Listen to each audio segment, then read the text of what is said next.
जय जोहार साथियों। यूजीसी को लेके देश के अंदर हंगामा हो रहा है कि यूजीसी के जो नए कानून आए हैं, नियमावली जो आई है, उसके विरोध में पूरे देश के अंदर एक छोटा मोटा माहौल बन रहा है। लेकिन कई मीडिया या कई ऐसे यूट्यूबरों के माध्यम से बड़े पैमाने पे बढ़ चढ़ के दिखाया जा रहा है।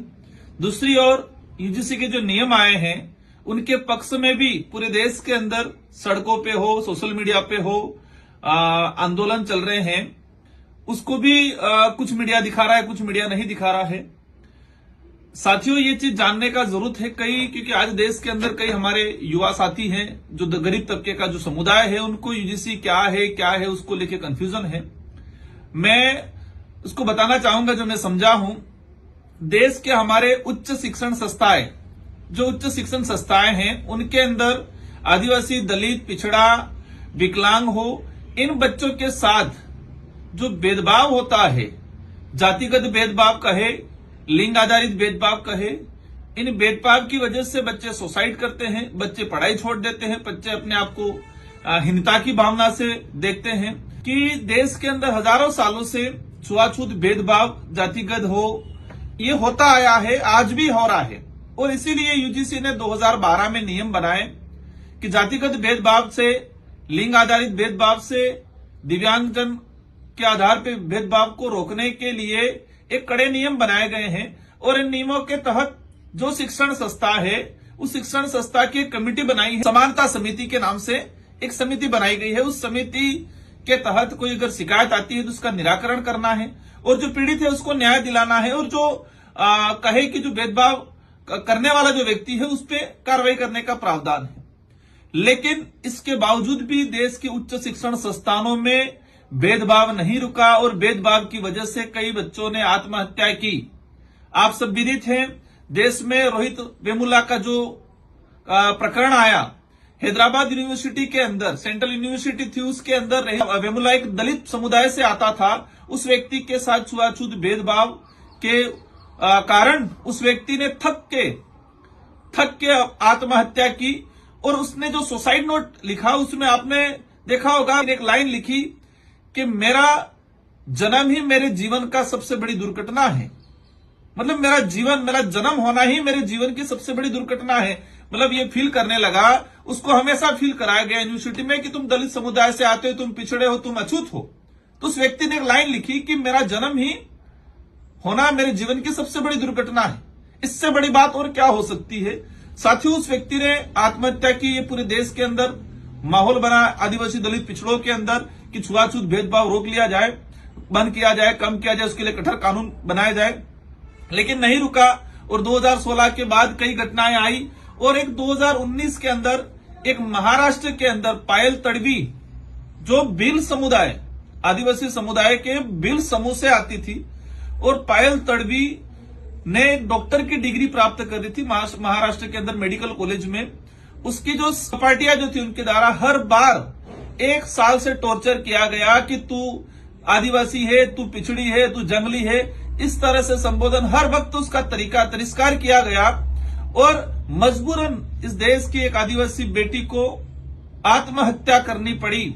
और उसने लिखा कि मैं 1 साल से प्रताड़ित हो रही हूं। उसने कई शिकायतें की, अपने संस्था अध्यक्ष को की, वहां के जो प्राचार्य थे उनको की, लेकिन उसके शिकायत का निवारण नहीं हुआ, और अंतिम में उसको जान गंवानी पड़ी। उसने भी लिखा कि मैं अब नहीं जी सकती हूं, मैं इतना तिरस्कार नहीं सह सकती हूं, मैं इतना अपमान नहीं सह सकती हूं। हनीमेश खाट हमारा बांसवाड़ा का मेडिकल छात्र था, जो सीकर के मेडिकल कॉलेज में पढ़ रहा था। वो भी इस भेदभाव का शिकार हुआ, और उसने अंतिम में आत्महत्या की, या घटना कहे कि उसके साथ टॉर्चर करके, इसको मारपीट करके उसकी हत्या की गई। आज तक खुलासा नहीं हुआ, आज तक पीड़ित परिवार को न्याय नहीं मिला। तो ये चीज हमें देखने को मिली है। और इसी सारे प्रकरण को देखते हुए सुप्रीम कोर्ट ने संज्ञान लिया था। माननीय सुप्रीम कोर्ट ने पायल तड़वी के परिजन और रोहित वेमुला से कई लोग पिटीशन दायर की थी कि इस भेदभाव यूनिवर्सिटी के अंदर बंद किया जाए, कम किया जाए, उसके लिए कठोर कानून बनाया जाए। 2012 के अंदर बने हुए हैं, लेकिन इसके बावजूद भी कई घटनाएं हुई। उनको रोकने के लिए सुप्रीम कोर्ट ने डायरेक्शन दिया, सरकार की कमेटी थी, और उस कमेटी ने रिपोर्ट दी।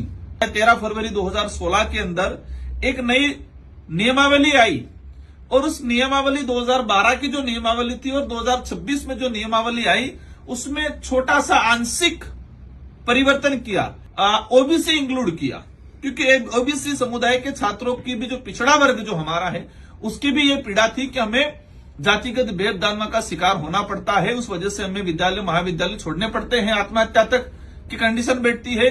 तो ओबीसी को इंक्लूड किया। 2012 में ओबीसी इंक्लूड नहीं था, 2026 में ओबीसी इंक्लूड किया। दूसरा चीज 2012 में ये किया गया था कि कोई भी अगर शिकायत दर्ज करता है पीड़ित, अगर शिकायत झूठी पाई गई तो उस पर कार्रवाई की जाएगी, जुर्माना वसूला जाएगा, उसको वहां से पनिशमेंट दिया जाएगा। और इस वजह से कई बार आदिवासी दलित पिछड़े समुदाय के बच्चे शिकायत दर्ज नहीं करते थे। उनको डर सताता था कि जो शिकायत की सुनवाई कर रहे हैं वो भी उस मानसिकता से प्रेरित हो।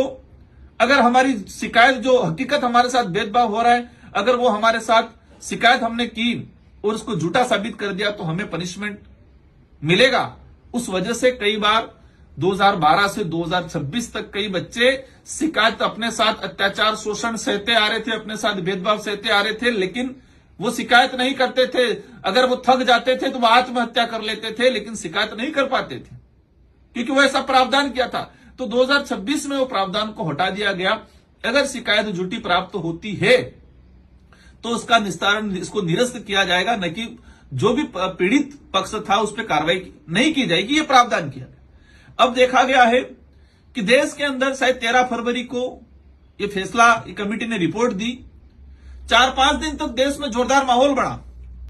जो हिंदू राष्ट्र की बात करते थे, जो कहते थे कटेंगे तो कटेंगे, वो लोग एकदम अलग से हो गए। और जो मोदी जी को भगवान मानते थे और जो मोदी जी को तेली बोल के मोदी जी को अपमान करने का काम किया, उनको भी कहा कि ये पिछड़ा है, ओबीसी है, ये है, वो है। मोदी जी के लिए कहा, तेली समुदाय के लिए कहा कि तेली, वो कहने कई वीडियो देखे हमने सोशल मीडिया पे, कहा गया है कि तेली समुदाय के लोगों का मुंह नहीं देखना, अगर मुंह देख लेते हैं तो दिल खराब हो जाता है। ऐसी धारणा, ऐसी मानसिकता के लोगों ने मिलकर देश में माहौल बनाया। और सुप्रीम कोर्ट ने आनन फानन में, हम माननीय सुप्रीम कोर्ट का सम्मान करते हैं, लेकिन सुप्रीम कोर्ट द्वारा जो किया गया आनन फानन में फटाफट उन्होंने संज्ञान लेके उसको रोक लगाने का जो काम किया है उसकी हम निंदा करते हैं। तो हम मानते हैं कि न्यायपालिका एक मजबूत है, होनी चाहिए, और देश में जब कार्यपालिका व्यवस्थापिका सही काम नहीं करती है तो न्यायपालिका को संज्ञान लेना चाहिए। ये लिया, लेकिन देश के अंदर किसानों ने आंदोलन किया, सैकड़ों किसान मरे गए, तब सुप्रीम कोर्ट ने संज्ञान क्यों नहीं लिया? तब सुप्रीम कोर्ट ने सरकार को फटकार क्यों नहीं लगाया? तब सुप्रीम कोर्ट ने कठोर निंदा क्यों नहीं की गई? आज देश के अंदर छत्तीसगढ़, झारखंड, उड़ीसा, उस इलाके के अंदर आदिवासियों को मुर्गों की तरह नक्सलाइट के नाम पे हजारों आदिवासियों को मार दिया जा रहा है। हजारों आदिवासी बहन बेटियों के साथ बलात्कार, शोषण, अत्याचार हो रहा है। देश में विकास के नाम पे हजारों आदिवासियों की जमीनों को उजाड़ा जा रहा है, जंगल के जंगल उजाड़े जा रहे हैं, लेकिन सुप्रीम कोर्ट वहां संज्ञान नहीं ले रहा है, सुप्रीम कोर्ट वहां अपनी भूमिका नहीं निभा रहा है। तो ये भेदभावपूर्ण जो नतीजा या भेदभावपूर्ण जो फैसला एक प्रतीत होता है, ये मुझे ही नहीं पूरे देश की आम जनता जो विवेकशील है, जो समझने की क्षमता रख रही है, जो आदिवासी दलित पिछड़ा हुआ है, उनको लग रहा है कि सुप्रीम कोर्ट ने 5 दिन के अंदर ये संज्ञान लेके इसको रोक लगा दिया, लेकिन देश में आदिवासी दलित अत्याचार हो रहा है, देश में आदिवासियों के नक्सलाइट के नाम से मारा जा रहा है। ये कहा जा रहा है कि एक मुर्गों की तरह लाइन लगा के लाशें पड़ी मिलती है, 14-14, 15-15, 18-18 साल की बच्चे आदिवासी जो नक्सलाइट के नाम पे मारा जा रहा है। इनको इस मैटर पे सुप्रीम कोर्ट ने संज्ञान क्यों नहीं लिया है? क्या आदिवासी इस देश का नागरिक नहीं है? क्या आदिवासी की कोई मूल्य नहीं, उसकी जान की कोई मूल्य नहीं है? सुप्रीम कोर्ट द्वारा, माननीय सुप्रीम कोर्ट द्वारा कुत्तों को लेकर फैसला लिया जाता है, लेकिन इस देश के आदिवासी दलित किसान के लिए फैसला नहीं लिया जाता है। आज हम देख रहे हैं जो हिंदुओं के नाम से नारा लगा रहे थे वो आज एकदम ओबीसी अंदर आया, तो ओबीसी से तकलीफ क्यों होगी? क्या हिंदू राष्ट्र की रक्षा करनी है या फिर कुछ विशेष वर्ग की रक्षा करनी? हमने देखा गया है कि ये विचारधारा, जिस विचारधारा से प्रेरित लोग जो आज यूजीसी के नए नियमों का विरोध कर रहे हैं, वो लोग आदिवासी दलित पिछड़ों का ही विरोध नहीं कर रहे हैं। ये लोग उन लोगों का भी विरोध करते हैं जो स्वर्ण समाज से आते हैं, लेकिन स्वर्ण समाज के आने के बाद या सामान्य वर्ग से आने के बाद अगर देश के संविधान की बात करेंगे, आदिवासी दलित पिछड़ों के साथ न्याय की बात करेंगे, छुआछूत भेदभाव का विरोध करेंगे, तो उस स्वर्ण समाज के व्यक्तियों का भी विरोध करते हैं। मैं कुछ उदाहरण बताना चाहूंगा। आपने सुना होगा बीडी शर्मा, जिनको आदिवासियों का मसीहा के रूप में भी जाना जाता है।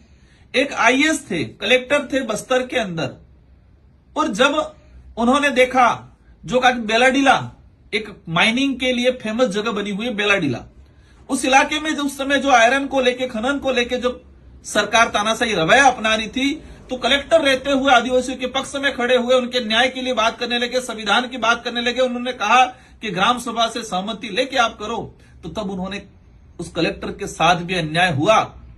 जो बीडी शर्मा उस समय तत्कालीन कलेक्टर थे, और उनको सरकार से इतना प्रेशर हुआ कि उन्होंने स्वैच्छिक सेवानिवृत्ति लेनी पड़ी। जिस जिले में कलेक्टर थे बीडी शर्मा जी, जिन्होंने आदिवासियों के हक अधिकार की बात की, न्याय की बात की, उनको निवस्त्र करके, नंगा करके, जूतों की माला पहना करके जुलूस निकालने का काम किया था लोगों ने। वो विचार आज भी जिंदा है, जो विचार उच्च नीच में विश्वास रखते हैं, जो विचार अपने आप को उच्च वर्ण, निम्न वर्ण, ये जो छुआछूत भेदभाव की नीति, मनुवादी विचारधारा से प्रेरित लोग हैं, आज भी जिंदा है। अब मामा बालेश्वर, हमारा संसदीय क्षेत्र बांसवाड़ा, मामा बालेश्वर एक ब्राह्मण समुदाय से आते थे।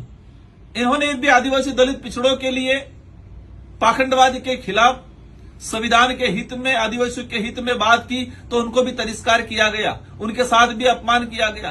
कई ऐसे लोग हैं।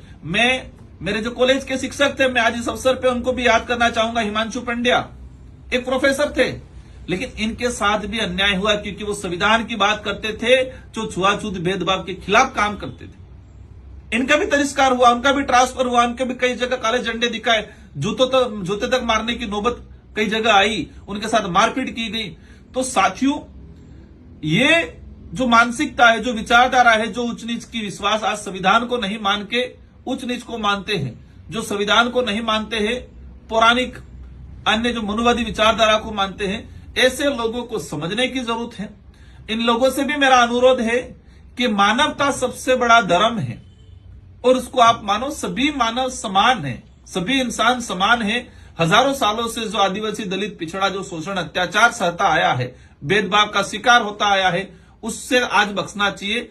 आप जब आदिवासी दलित ओबीसी की बात, हिंदू बनाने की बात आती है, वोट बैंक की बात आती है, तो सब आप हिंदू कहते हो। जब आदिवासी दलित पिछड़े ओबीसी के अधिकारों की बात आती है, तो आप अपने आप को अलग कर लेते हो। ये कौन सा हिंदू राष्ट्र बनाना चाह रहे हो? हमने इस यूजीसी जो नई नियमावली आई है आदिवासी दलित पिछड़ों के, और इसमें इंटरेस्टेड बात यह भी है, ईडब्ल्यूएस को भी सम्मिलित किया गया है। ईडब्ल्यूएस में कौन आता है? ईडब्ल्यूएस में सामान्य वर्ग के समुदाय के लोग ही आते हैं। जो आर्थिक रूप से पिछड़ा व्यक्ति है, उसके साथ भी अगर आर्थिक आधार पे या पिछड़ेपन के आधार पे छुआछूत भेदभाव होता है, तो उसके लिए भी न्याय किया जाएगा। यूजीसी का नया नियम है, फिर किस बात का विरोध हो रहा है, फिर किस बात का माहौल बनाया जा रहा है कि यूपी में सबसे ज्यादा, देश में सबसे ज्यादा दलित पिछड़ों जो जातिगत भेदभाव के केस यूपी में आए हैं, और इसके बाद राजस्थान में आए हैं। तो आज राजस्थान के भाजपा के लोग इस्तीफा दे रहे हैं। जो आदिवासी दलित पिछड़े ओबीसी के हित में कानून आया है, नियमावली आई है, उसके विरोध में जाके भाजपा के लोगों ने इस्तीफा दिया है, और कांग्रेस के लोग भी मौन है। ये दोनों पार्टियों के अंदर ये विचारधारा जिंदा है। भाजपा के लोगों को कहना चाहेंगे कि आप जिस मोदी सरकार की वाहवाही करते हो, उसी मोदी सरकार में एक कानून आ रहा है, तो आप भाजपा से इस्तीफा क्यों दे रहे हो? मोदी जी आपको भगवान लग रहे थे, लेकिन कुछ पहली बार ओबीसी माइनॉरिटी आदिवासी दलित के हितों में कोई कानून आया, तो आप मोदी जी को तेली बना के उनको तिरस्कार करने का काम कर रहे हो। साथियों, ये चीज हमें जानने को मिली, देखने को मिली, समझने को मिली कि हाथी के दांत, वो कहावत है कि दिखाने के और चबाने के अलग होते हैं। वही जो हिंदू राष्ट्र की बात करने वाले लोगों को देखने को मिला। सामान्य वर्ग अपने आप को उन्होंने दोषी मान लिया। सामान्य वर्ग में तो सिख भी आता है, सिख धर्म के लोग क्यों नहीं विरोध कर रहे हैं? सामान्य में तो बुद्धिज्म के भी लोग भी आते हैं, सामान्य में तो पारसी भी आते हैं, सामान्य में तो ईसाई भी आते हैं, सामान्य में तो मुस्लिम भी आते हैं। क्या वो विरोध क्यों नहीं कर रहे हैं? सिर्फ मनुवादी विचारधारा से पनपने वाले लोग, जो छुआछूत भेदभाव की नीति रखने वाले लोग ही विरोध क्यों कर रहे हैं, हमें समझने की जरूरत है। और भारत आदिवासी पार्टी यूजीसी की जो नई नियमावली आई है, जो आने वाले समय में, आने वाले भविष्य युवा साथी जो उच्च यूनिवर्सिटी में पढ़ने वाले बच्चे हैं, उनको रक्षा के लिए है और भारत आदिवासी पार्टी इसका समर्थन करती है। अगर ये सरकार supreme court as it is लागू नहीं करती है तो देश में बड़ा आंदोलन होगा और इस देश का आदिवासी, दलित, पिछड़ा, ओबीसी सब मिलके सरकार के खिलाफ, क्योंकि सरकार मौन है, सरकार को संज्ञान लेना चाहिए और सरकार को तत्काल इसका नियमावली को लागू करना चाहिए, उसके पक्ष में है। जय जोहार, जय संविधान, जय भीम, जय भारत, जय बिल प्रदेश।